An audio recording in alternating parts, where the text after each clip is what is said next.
All right, well, good afternoon, Carbon County Commissioner Chris Lukasiewicz. I'm just getting set up here. This is the meeting after the meeting. So that is the virtual meeting after the commissioners meeting. I'm actually working on Zoom right now because I want to do a little bit of screen sharing just to show some images and graphics.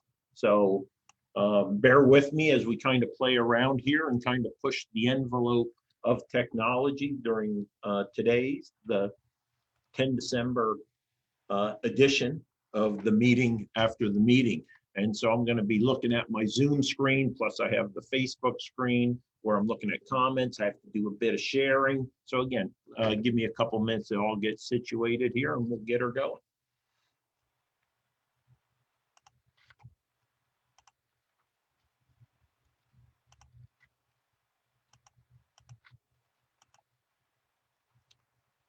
Beautiful day out there. Sun's coming out. It's going to warm up. Going to be pretty darn nice here in Carbon County. There's actually a pretty nice snow that we had yesterday. All right, Carbon County Commissioner Chris Lukasiewicz. This is the meeting after the meeting where I'd like to go ahead and recap some of the highlights of today's commissioners meeting. Also, I am available to answer any questions you may have. Let's see if it's up on my page here. Okay, yep. If you're on the C4 Commissioner Facebook page, that's where comments should actually be posted that need an immediate response. You can also always give me a call at 570, and I'll type it in, 570-503-6780. So let's go ahead. Let's talk a little bit about today's commissioners meeting and what has transpired. Number one, probably first and foremost, you did see a couple of change orders for work in the commissioners conference room. It's about $5,000 or $6,000 increase in the about a $5,000 to $6,000 increase in the overall authorization or budget for upgrades in the commissioners conference room. However, it's all technology. It's about high definition camera system, the audio system, the projection system, so that the county government is better able to bring county government into your living room onto your smart device. Now, as you know, there's a couple of years where it was, Chris Lukasiewicz there with his iPhone, filming or videographic, it's almost like doing the videography, projecting those meetings out there. Fortunately, we're at the point now where the county has fully adopted the fact that we need to be live streaming and bringing county government to you officially, instead of kind of informally how it was done by private citizens in the past. Now, part of that obviously is the investment in infrastructure so that we're able to communicate as effectively and efficiently as possible. So the quality cameras, the quality audio system, all the funding for this, it's in the neighborhood of about $25,000, and this also includes the transcription system that had to be upgraded. We're still using cassette tapes to record the meetings so that could go ahead and be transcribed or the minutes created. So it's about $25,000. And what I will do, probably in the next couple of weeks, I'll go ahead and with the IT guys, we'll give a tour of the conference room and the IT area where everything is controlled, just so county residents will have a better understanding of the investment that's being made to bring county government into your living room, to your smart device, to your computer, and create that interaction, and importantly, the transparency that is so critically important. So that was one item. So change orders, and no doubt, as they get in and start going through, you see additions that need to be made. I think overall, 2 or 3% above what was actually projected. So not too bad, although we would have loved to nail it on the head right from the very beginning. But again, we had a couple test runs. I think folks might have watched those. Was it a week or two ago? Right after Thanksgiving, we did a couple test runs and stuff, and things are up and working really well. We have one more visit by the technicians to finish things up. And then as we start working our way, migrating commissioners' meetings back to the conference room, probably early next year or sometime maybe in late January, February, once some of the COVID issues are mitigated, we'll be back in there and highlighting that new investment in technology. That's a change order. And probably much bigger than that. And I'm going to do a screen share here. All right. All right.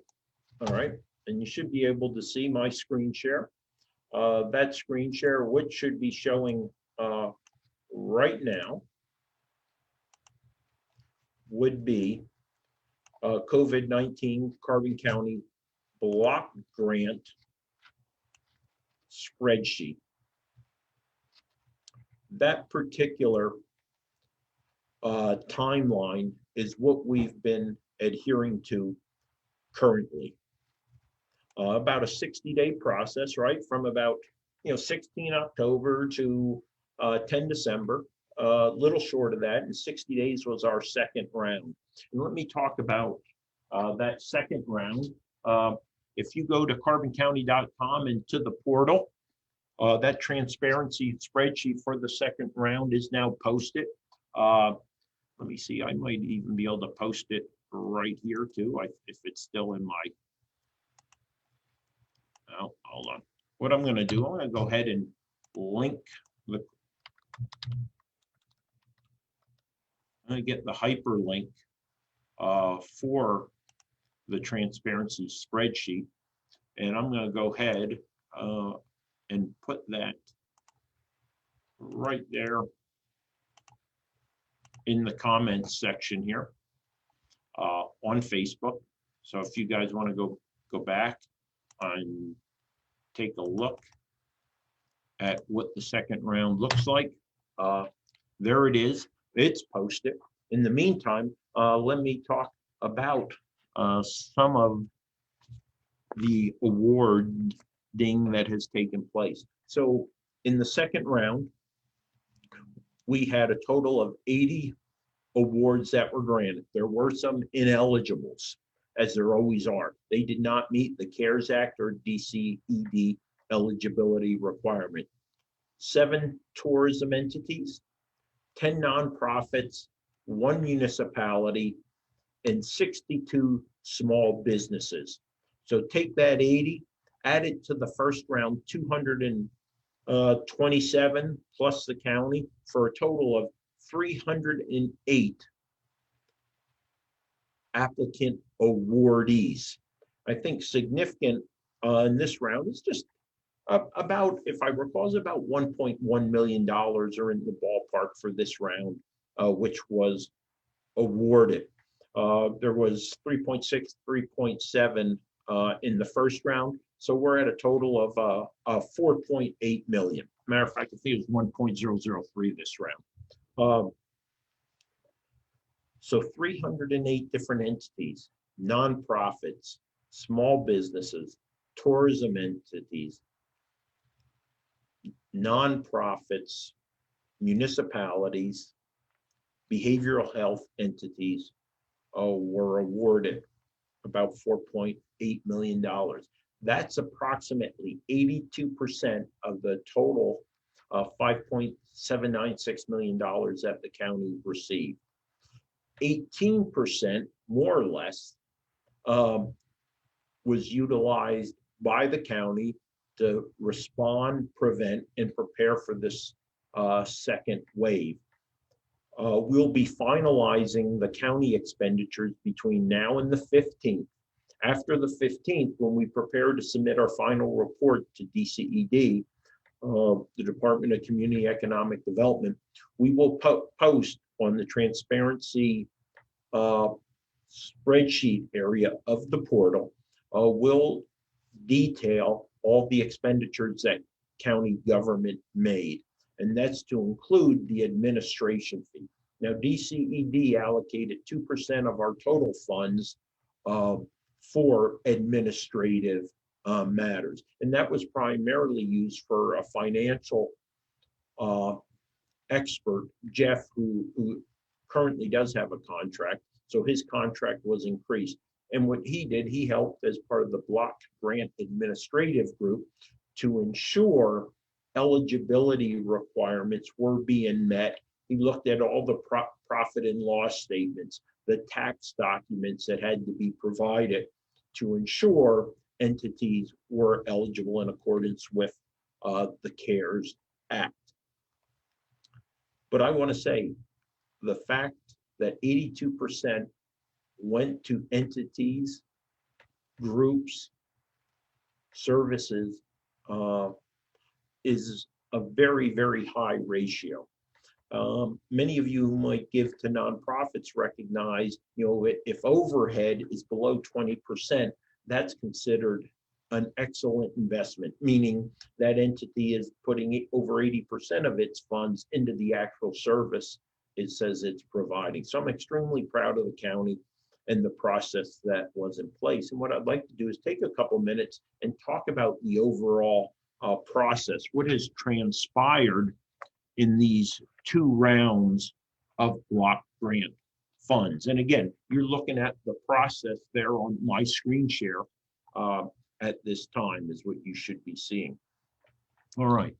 So for me, the COVID-19 Relief Carbon County Block Grant Program, I'm specifically talking about how we organized and ran the program, is truly how county government should be operating all the time, not just once in a while, right? It should be the norm, not the anomaly, right? So we clearly went out, we identified a purpose, right? We want to provide that CARES Act financial aid to eligible entities to increase the likelihood of their survivability, while also ensuring that entities and organizations could continue to provide services and protect the health of county residents, right? That respond, prevent, and prepare for the next wave of COVID-19. And how did we do that? Developed a methodical process, and you see that on the slide, and we assembled a team of teams, right? Comprised of subject matter experts from business, nonprofits, tourism, municipalities, in order to execute a plan that, in my, I'm going to say, objective opinion, was transparent, held decision makers accountable, that is the Carbon County Commissioners, and ensured a fair process and a distribution of funds in a time-sensitive manner. Less than 8 weeks, we were able to get funds out from the time we started the process, as an example of the second rounds, right? And we did that all in accordance with, seemingly for the first month or so, daily or weekly changes in DCED guidelines. And we were supported by a very aggressive, or our overall campaign was supported by a very aggressive information and awareness campaign, getting the word out on the street about the program. Because part of our end state, what we are looking to achieve with the financial resources available, was we want to minimize the unawares, those entities, individuals, organizations who weren't aware there was this money available. We wanted citizens and applicants to have visibility on each and every step and where the funds were going, who was making those decisions, were there a conflict of interest? And of course, if they did, they would recuse themselves versus voting yes or no. And importantly also is those who were deemed ineligible, ensuring they understood why. Every dollar allocated, right, that was critical to us. We didn't want to return 1 penny of our tax money back to the federal government or back to the pool of state money for redistribution to other counties, right? And of course, this whole time in the end state was looking at, we want to increase the probability of survivability the probability of survivability of these entities while minimizing the overall impact of COVID-19 on our community. And at the end of the day, I truly believe we set a new standard, a standard of excellence for how government programs should be run. Now, let's hope we can take the lessons learned here, because it wasn't flawless by any means.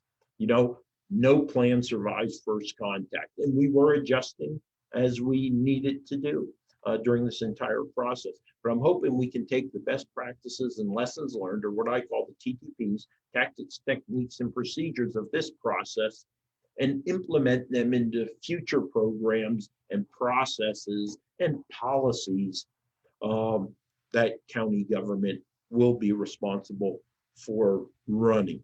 So again, at the end of the day, 308 entities were supported. 58% of them came from small business. So nearly, probably close to 175 to 200 in that ballpark. Yet 28% of the awardees were from the nonprofit community and 7% from tourism. And often what you see, tourism and small business are quite similar. There might be a difference in the size of the entity. Therefore, it didn't qualify under small business, but it may have qualified under tourism, or it may have been how that entity decided to categorize itself in the process. So again, emphasize 4.8 to 5.79 million dollars, or about 82% of the funds, went to other than the county or administration fees. So that's a COVID-19 block grant. All right, next, what I want to do is shift just a little bit here to a comment I made during a commissioner's report. And I would ask those of you who have an interest in Right to Know, the Sunshine Act, be it with the municipalities, be it with boards or commissions of the municipalities or the school districts in Carbon County. Join me tonight. I'm going to be joined by with Martha Gouger from the Times News, Melissa Muliski from the Media Law Council, George Spias, the Chief of Outreach and Training from the Office of Open Records, and Simon Campbell, who's a Transparency Sunshine Act advocate. And we're going to have an hour and a half discussion on the Sunshine Act, the right to know, right? Let's better educate ourselves about the right to know. Now, you know, I'm a big believer in we need to have less right to knows and more you already know. And again, how do we do that? By communicating to the residents of Carbon County, ensuring you have access, even in these challenging times, to the meetings that are taking place and the decisions that are being made by your elected officials. So I would ask, consider joining me. It'll be a virtual Zoom meeting, but we'll live stream it not only on the Carbon County Commissioners page, but of course, I'll push it to the different groups and pages that I'm involved with on Facebook. And I'm going to ask those who participate tonight, not only the panel members, but the public, once we go live onto Facebook, you know, a couple minutes prior to actually starting at 7:30, I want you to go ahead and share it to your groups in Carbon County and beyond, right? In Pennsylvania, in the United States. Let's talk about right to know. Let's talk about the Sunshine Act. Let's talk about ensuring the public understands what county government, what its school districts are doing, and what your rights, our rights are in regards to the Sunshine Act. Let me see, I think I got one more here. All right. I also want to talk about an item that did not come up in this week's commissioner meeting, but actually last week's county commissioner meeting. And that was our social media policy. I've recognized there was a failure in county government communicating with the citizens of Carbon County. That's why, of course, I pushed the live streaming and led that effort, the transparency of the COVID-19 program and that process of procedures.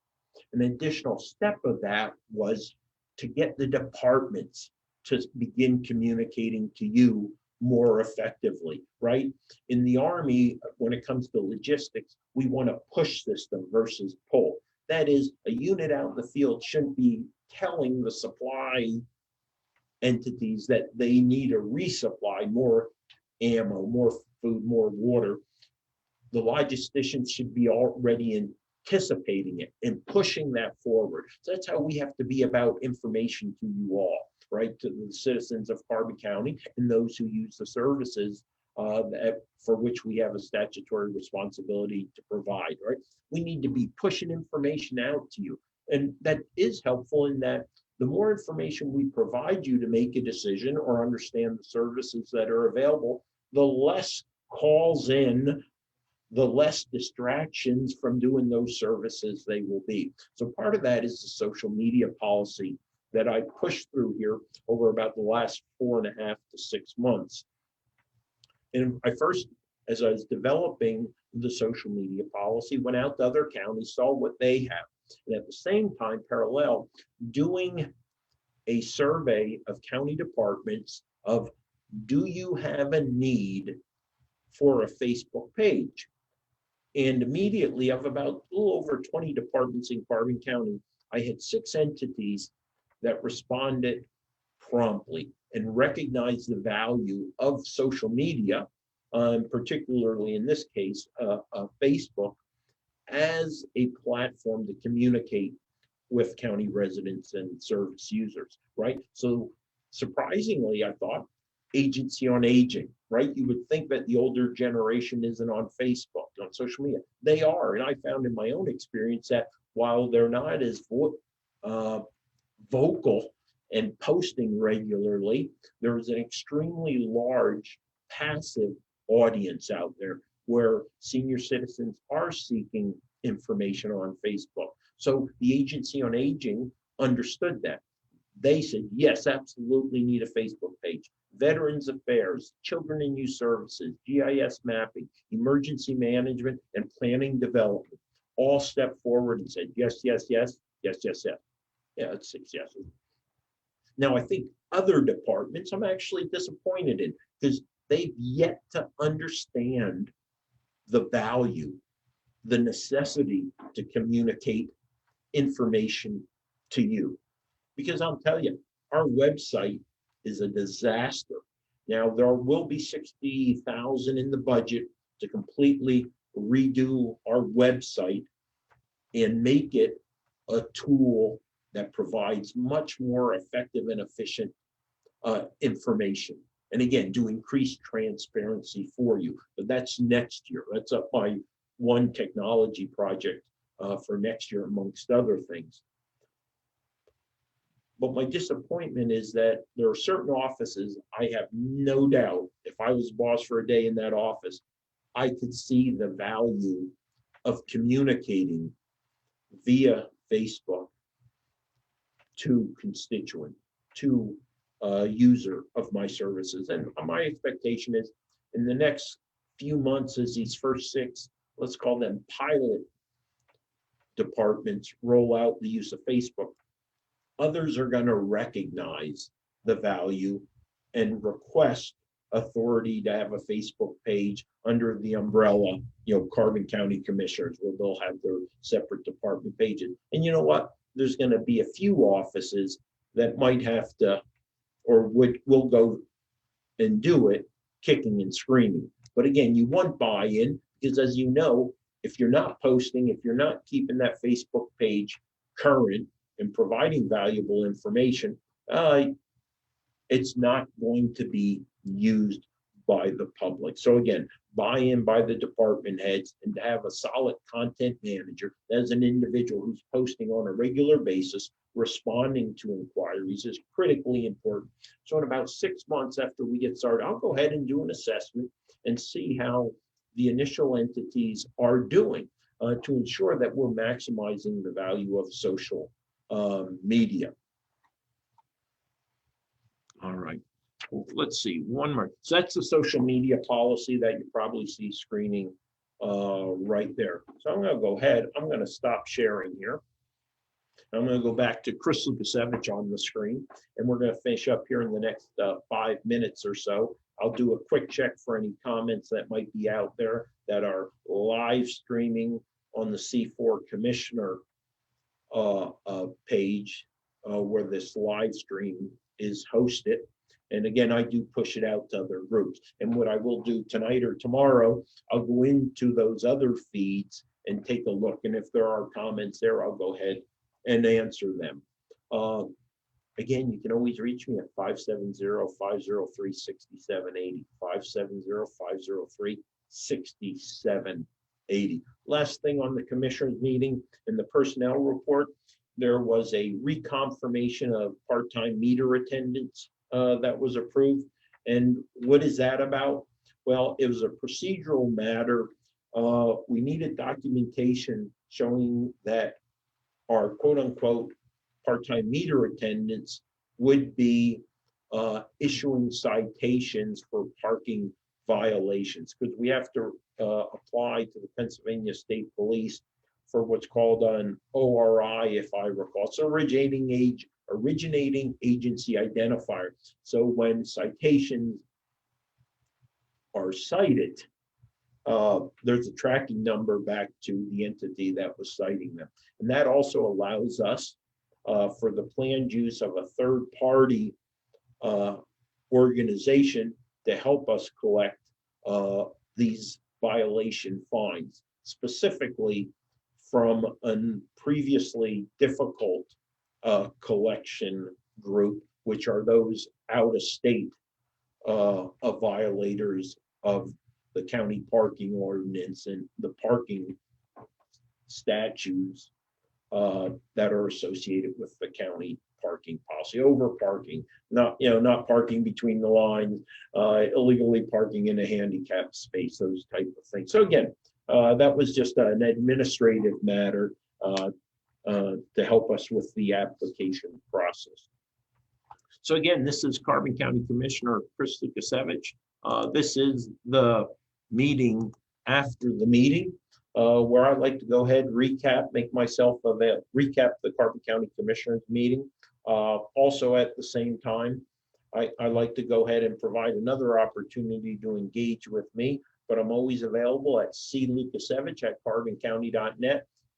Charlie Lima Uniform Kilo Alpha Sierra Echo Victor India Charlie Hotel at carboncounty.net, or give me a call at 570-503-6780 at any time.